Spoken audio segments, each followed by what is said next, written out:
ಹಾಗಾಗಿ ನಾರಾಯಣಗೌಡ ಅವರು ಯೂಟರ್ನ್ ಹೊಡೆದು ಬಿಟ್ಟಿದ್ದಾರೆ. ಕಾರಣ ಅವರು ಪಕ್ಷ ತೊರೆತಾರೆ, ಆಲ್ಮೋಸ್ಟ್ ಕಾಂಗ್ರೆಸ್ ಕಡೆಗೆ ವಾಲ್ ಬಿಟ್ಟಿದ್ದಾರೆ, ಕಾಂಗ್ರೆಸ್ ಸೇರ್ಪಡೆ ಆಗೇ ಬಿಡ್ತಾರೆ ಅನ್ನುವಂಥ ಟಾಕ್ ಮಧ್ಯದಲ್ಲಿ ಎಚ್ ಡಿ ಕುಮಾರಸ್ವಾಮಿ ಅವರ ಎಂಟ್ರಿಯಿಂದ ಅವರ ಸಮಾಧಾನ ಪಡಿಸಲಾಗಿದೆ ಅನ್ನುವಂಥ ವಿಚಾರ.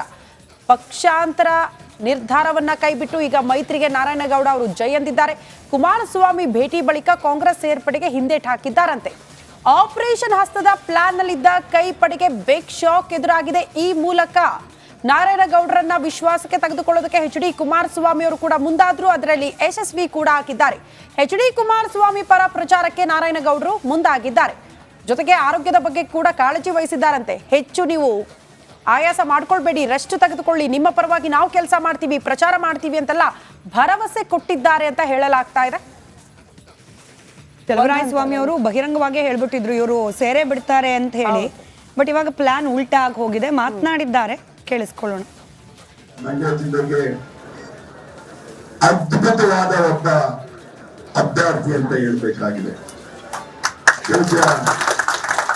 ನರೇಂದ್ರ ಮೋದಿ ಅವರು, ಅಮಿತ್ ಶಾಜಿ ಅವರು, ಯಡಿಯೂರಪ್ಪ ಅವರು ಮತ್ತು ಪುತ್ರ ಬೇರೆಗೂ ಮಂಡ್ಯದ ಋಣವನ್ನು ತೀರಿಸಬೇಕು ಅಂತೇಳಿ ಮಂಡ್ಯದ ಅಭ್ಯರ್ಥಿಯಾಗಿ ನನ್ನ ಕಡೆಗೆ ಇರಿಸಿದ್ದಾರೆ. ನಮ್ಮೆಲ್ಲರ ನಮ್ಮೆಲ್ಲರ ಅದೃಷ್ಟ ಕೊಡ್ಬರುತ್ತೆ ಅಂತೇಳಿ ನಾನು ಕುಮಾರಣ್ಣವರಿಗೆ ನನ್ನ ಅಭಿನಂದನೆಯನ್ನ ಹೇಳಿಕ್ಕೆ ಬಯಸ್ತಾ ಇದ್ದೀನಿ.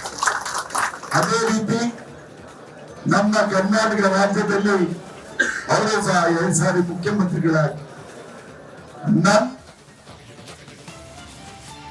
ರಾಜಕೀಯದಲ್ಲಿ ಎಲ್ಲವೂ ಒಂದು ಬಾರಿಯ ಹೇಳಿಕೆಯಂತೆ ಉಳಿಯೋದಿಲ್ಲ ಅನ್ನೋದಕ್ಕೆ ಇದು ಕೂಡ ಉದಾಹರಣೆ.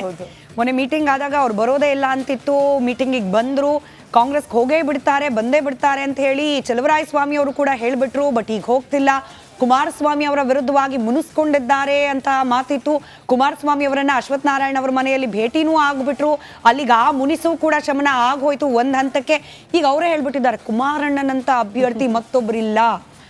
ಮನಸಾರೆ ಹೇಳಿದ್ರ ಗೊತ್ತಿಲ್ಲ, ಮನಸ್ಸು ಒಳಗಡೆ ಲೆಕ್ಕಾಚಾರ ಏನ್ ನಡೀತಿದೆ ನಮ್ಮ ಜರ್ನಲಿಸ್ಟ್ಗಳಿಗೆ ಅದು ಗೊತ್ತೂ ಆಗೋದಿಲ್ಲ. ಒಂದು ಅಂದಾಜಿನ ಮೇಲೆ ಹೇಳಬಹುದು ಅವ್ರ ಮಾತುಗಳ ಆಧಾರದ ಮೇಲೆ.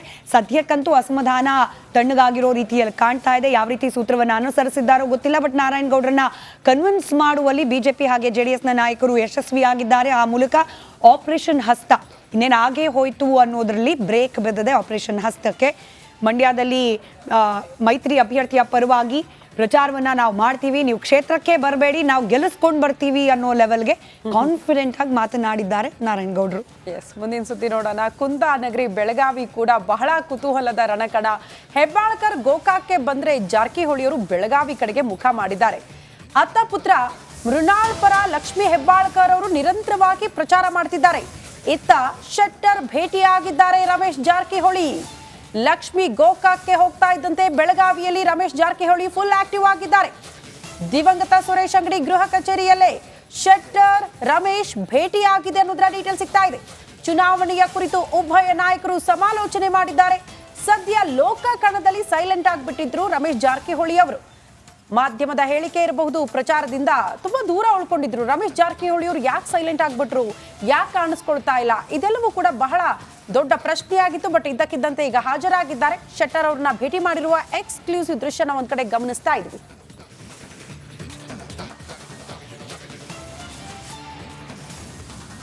ಯಾಕೆ ರಮೇಶ್ ಜಾರಕಿಹೊಳಿ ಅವರು ಸೈಲೆಂಟ್ ಆಗಿದ್ರು ಅನ್ನೋ ಪ್ರಶ್ನೆ ಇತ್ತು. ಅನೇಕ ಕಾರಣ ಇದೆ. ಅವರಿಗೆ ಪಕ್ಷದಲ್ಲಿ ಸ್ಥಾನಮಾನ ಸಿಗ್ತಾ ಇಲ್ಲ ಅನ್ನೋದು, ಹಾಗೆ ತಮ್ಮ ಮೇಲಿರುವ ಅಪವಾದದಿಂದ ಒಂದು ಹಂತಕ್ಕೆ ಆಚೆ ಬಂದಿದ್ರು ಕೂಡ ನನಗೆ ಮುಂಚೆ ಸಿಕ್ಕಷ್ಟು ಗೌರವ ಸಿಗ್ತಾ ಇಲ್ಲ, ಅಭ್ಯರ್ಥಿ ಆಯ್ಕೆ ವಿಚಾರದಲ್ಲಿ ಅಥವಾ ಈ ಚುನಾವಣೆಯ ಬಹುತೇಕ ವಿಚಾರಗಳಲ್ಲಿ ಕನ್ಸಿಡರ್ ಮಾಡ್ತಾ ಇಲ್ಲ ಪಕ್ಷ ನನ್ನನ್ನು, ಇತ್ಯಾದಿ ಇತ್ಯಾದಿ ಇರ್ಬೋದು. ಬಟ್ ಬೆಳಗಾವಿಯಲ್ಲಿ ಜಾರಕಿಹೊಳಿ ಕುಟುಂಬ ತನ್ನದೇ ಆದ ಒಂದು ಹೋಲ್ಡನ್ನು ಈ ಕ್ಷಣದವರೆಗೂ ಕೂಡ ಹೊಂದಿದೆ. ರಮೇಶ್ ಜಾರಕಿಹೊಳಿ ಅವರ ಪರವಾಗಿ ನಿಲ್ಲುವಂತಹ ಮತದಾರರು, ಕಾರ್ಯಕರ್ತರು ಆ ಕ್ಷೇತ್ರದಲ್ಲಿದ್ದಾರೆ. ಹೀಗಾಗಿ ಅವ್ರನ್ನ ಕಂಪ್ಲೀಟ್ ಆಗಿ ಪಕ್ಕಕ್ಕೆ ಇಟ್ಬಿಟ್ಟು ಚುನಾವಣೆ ಮಾಡ್ಲಿಕ್ಕೆ ಸ್ವಲ್ಪ ಕಷ್ಟ ಸಾಧ್ಯ ಆಗುತ್ತೆ, ಬೇಕೇ ಬೇಕು. ಅದರಲ್ಲೂ ಶೆಟ್ಟರ್ ಅವರು ಹೊರಗಿನಿಂದ ಬಂದು ಅಲ್ಲಿ ಚುನಾವಣೆಯನ್ನ ಎದುರಿಸ್ತಾ ಇರೋದು. ಇನ್ಫ್ಯಾಕ್ಟ್ ಲೆಕ್ಕಾಚಾರಗಳು ಎಷ್ಟು ಸೂಕ್ಷ್ಮವಾಗಿರುತ್ತೆ ಅಂದ್ರೆ, ಅಲ್ಲಿ ಸುರೇಶ್ ಅಂಗಡಿ ಅವರ ಕಚೇರಿಯಲ್ಲಿ ಅವ್ರ ಫೋಟೋ ಮುಂದೆನೆ ಈ ರೀತಿಯಾಗಿ ಮಾತುಕತೆ ನಡೆಸಿರೋದಕ್ಕೂ ಕೂಡ ಕಾರಣ ಇರುತ್ತೆ. ಅಂಗಡಿ ಕುಟುಂಬಕ್ಕೂ ಕೂಡ ಬೆಂಬಲಿಗರಿದ್ದಾರೆ, ಆ ಕುಟುಂಬಕ್ಕೋಸ್ಕರ ವೋಟ್ ಹಾಕೋರಿದ್ದಾರೆ. ಇನ್ಫ್ಯಾಕ್ಟ್ ರಿಲೇಟಿವ್ ಜಗದೀಶ್ ಶೆಟ್ಟರ್ ಅವರು ಆ ಕುಟುಂಬಕ್ಕೆ ಸಂಬಂಧಿಕರೇನೆ. ಹೀಗಾಗಿ ಆ ಫೋಟೋ, ಆ ಜಾಗ ಎಲ್ಲವೂ ಕೂಡ ಈ ಫೋಟೋ ನಾಳೆ ಮಾಧ್ಯಮದಲ್ಲಿ ಬರುತ್ತೆ ಅಂತ ಅವ್ರಿಗೂ ಗೊತ್ತು. ಆ ಫೋಟೋ ಬಂದಾಗ ಮತದಾರರಿಗೆ ಯಾವ ರೀತಿ ಸಂದೇಶ ಹೋಗುತ್ತೆ ಅನ್ನೋದು ಅವ್ರಿಗೆ ಗೊತ್ತು. ಹೀಗಾಗಿ ಬಹಳ ಅಳೆದು ತೂಗಿ ಮಾತುಕತೆ, ಯಾಕಂದ್ರೆ ಅವರು ಭೇಟಿಯಾಗಿ ಮಾತುಕತೆ ಮಾಡಬೇಕು ಅಂದ್ರೆ ಬೇಜಾನ್ ಜಾಗ ಇತ್ತು ಬೆಳಗಾವಿಯಲ್ಲಿ. ಶೆಟ್ಟರ್ ಅವ್ರದ್ದು ಒಂದು ಮನೆ ಇರ್ಬೋದು, ಅಥವಾ ಜಾರಕಿಹೊಳಿ ಅವ್ರ ಮನೇಲಿ ಆಗ್ಬೋದಾಗಿತ್ತು, ಖಾಸಗಿ ಹೋಟೆಲ್ ರೆಸಾರ್ಟ್ ಎಲ್ಲಿ ಬೇಕಾದ್ರೆ ಆಗ್ಬೋದಾಗಿತ್ತು. ಇಲ್ಲೇ ಮೀಟಿಂಗ್ ಮಾಡಿರೋದಕ್ಕೂ ಕೂಡ ಒಂದಷ್ಟು ಕಾರಣಗಳಿರುತ್ತೆ, ತಂತ್ರಗಾರಿಕೆಗಳು ನಡೀತಾ ಇದೆ. ನೋಡಬೇಕು ಯಾವ ರೀತಿಯಾಗಿ. ಲಕ್ಷ್ಮೀ ಹೆಬ್ಬಾಳ್ಕರ್ ಈಗ ಆಲ್ರೆಡಿ ಬೆಳಗಾವಿ ಭಾಗದಲ್ಲಿ ಪ್ರಾಮಿನೆಂಟ್ ಲೀಡರ್ ಆಗಿ ಗುರುತಿಸಿಕೊಂಡಿದ್ದಾರೆ. ಒಂದು ಕ್ಷೇತ್ರದ ಮೇಲೆ ತಮ್ಮದೇ ಆದ ರೀತಿಯ ಹೋಲ್ಡ್ ಅನ್ನ, ಸಮಬಲದ ಹೋರಾಟ ಅನ್ನೋ ಮಟ್ಟಿಗೆ ಜಾರಕಿಹೊಳಿ ಕುಟುಂಬಕ್ಕೆ ಕೊಡ್ತಾ ಇದ್ದಾರೆ. ಹೀಗಾಗಿ ಅವರ ಪುತ್ರನೇ ಕಣಕ್ಕಿಳಿದಿರೋದ್ರಿಂದ ಕಾಂಪಿಟೇಷನ್ ಟಫ್ ಆಗಿ ಇದ್ದೇ ಇದೆ ಸಹಜವಾಗಿ. ಮತ್ತಷ್ಟು ಡೀಟೇಲ್ಸ್ ಅನ್ನ ಪಡ್ಕೊಳ್ಳೋಣ. ನಮ್ಮ ಪ್ರತಿನಿಧಿ ಮೈಲಾರಿ ನೇರ ಸಂಪರ್ಕದಲ್ಲಿ ಜಾಯಿನ್ ಆಗ್ತಿದ್ದಾರೆ. ಮೈಲಾರಿ, ಈಗ ತಾನೇ ನಾವು ಸ್ಮಿತಾ ಅವ್ರ ಮಾಹಿತಿ ಕೊಡ್ತಾ ಇದ್ರು, ಈ ಜಗದೀಶ್ ಶೆಟ್ಟರ್ ಅವ್ರನ್ನ ರಮೇಶ್ ಜಾರಕಿಹೊಳಿ ಅವರು ಭೇಟಿಯಾಗಿರುವಂತಹ ಸ್ಥಳ, ಜೊತೆಗೆ ಅಂಗಡಿಯವರ ಫೋಟೋ, ಅವ್ರದೇ ಕಚೇರಿ, ಏನೆಲ್ಲ ಲೆಕ್ಕಾಚಾರಗಳು ಈ ಭೇಟಿ ಹಿಂದೆ, ಜೊತೆಗೆ ರಮೇಶ್ ಜಾರಕಿಹೊಳಿ ಅವರು ಇಷ್ಟು ದಿನ ಸೈಲೆಂಟ್ ಆಗಿದ್ರು. ಇಲ್ಲಿ ಜಗದೀಶ್ ಶೆಟ್ಟರ್ ಅವರಿಗೆ ಒಂದಷ್ಟು ಸವಾಲುಗಳಿದೆ. ಕಾರಣ ಗೋ ಬ್ಯಾಕ್ ಜಗದೀಶ್ ಶೆಟ್ಟರ್ ಅನ್ನುವಂತಹ ಅಭಿಯಾನ ಈಗಲೂ ಕೂಡ ಒಂದಷ್ಟು ಜನ ಅಲ್ಲಿ ವ್ಯಕ್ತಪಡಿಸಿದ್ದಾರೆ. ಹೊರಗಿನವ್ರಿಗೆ ಟಿಕೆಟ್ ಕೊಟ್ಬಿಟ್ರು ಅನ್ನುವಂಥ ಅಸಮಾಧಾನ ಎಲ್ಲವನ್ನ ಕೂಡ ಶಮನ ಮಾಡ್ಕೊಂಡು ಹೇಗೆ ಮುಂದೆ ಸಾಕ್ತಾರೆ ಅನ್ನೋದು ಪ್ರಶ್ನೆ ಇದೆ.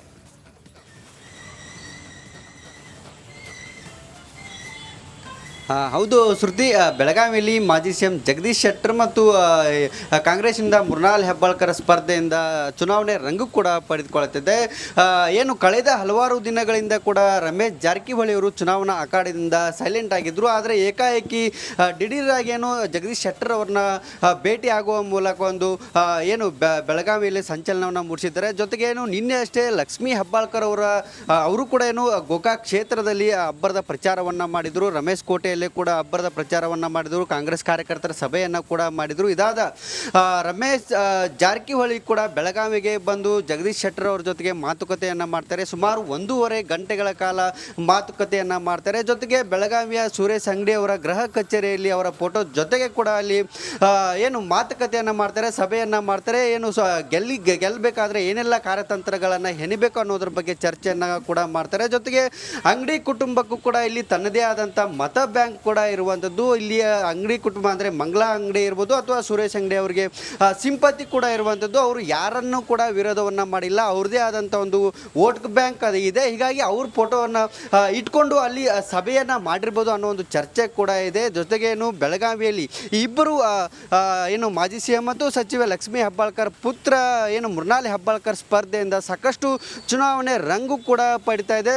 ಕಳೆದ ಹಲವಾರು ದಿನಗಳಿಂದ ಕೂಡ ರಮೇಶ್ ಜಾರಕಿಹೊಳಿ ಸೈಲೆಂಟ್ ಆಗಿದ್ದರು. ಈಗ ಏಕಾಏಕಿ ವೈಲೆಂಟ್ ಕೂಡ ಆಗಿದ್ದಾರೆ. ಕಳೆದ ವಿಧಾನಸಭಾ ಚುನಾವಣೆಯಲ್ಲಿ ಲಕ್ಷ್ಮೀ ಹೆಬ್ಬಾಳ್ಕರ್ನ ಸೋಲಿಸಬೇಕು ಅನ್ನೋ ನಿಟ್ಟಿನಲ್ಲಿ ಶತ ಪ್ರಯತ್ನವನ್ನು ಮಾಡಿ ವಿಫಲ ಆಗಿದ್ದರು. ಆದರೆ ಈಗ ಆ ಸಂದರ್ಭದಲ್ಲಿ ಆದಂಥ ಅವಮಾನ ಸೇಡನ್ನು ಈಗ ತೀರಿಸಿಕೊಳ್ಬೇಕು ಅನ್ನೋ ನಿಟ್ಟಿನಲ್ಲಿ ಸಖತ್ ಪ್ಲ್ಯಾನನ್ನು ಕೂಡ ಹಾಕ್ತಿದ್ದಾರೆ. ಆದರೆ ಅವರಿಗೆ ಎದುರಾಳಿಯಾಗಿ ಸಚಿವ ಸತೀಶ್ ಜಾರಕಿಹೊಳಿ ಅನ್ನೋದು ಕೂಡ ಇಲ್ಲೊಂದು ವಿಶೇಷ ಕೂಡ ಇರುವಂಥದ್ದು. ಜೊತೆಗೇನು ಇಲ್ಲಿ ಜಾರಕಿಹೊಳಿ ಬ್ರದರ್ಸ್ ಜಾರಕಿಹೊಳಿ ಅನ್ನೋ ಸ್ಪರ್ಧೆ ಕೂಡ ಇರುವಂಥದ್ದು. ಯಾಕೆಂದರೆ ಇಲ್ಲಿ ಬೆಳಗಾವಿಯ ಮೃಣಾಲ್ ಹೆಬ್ಬಾಳ್ಕರ್ನ ಗೆಲ್ಲಿಸಬೇಕು ಅನ್ನೋ ನಿಟ್ಟಿನಲ್ಲಿ ಸತೀಶ್ ಜಾರಕಿಹೊಳಿ ಅವರು ಇಲ್ಲಿ ಏನು ಉಸ್ತುವಾರಿ ಸಚಿವರನ್ನಾಗಿ ಚುನಾವಣಾ ಉಸ್ತುವಾರಿಯನ್ನಾಗಿ ಮಾಡಿದ್ದಾರೆ. ಹೀಗಾಗಿ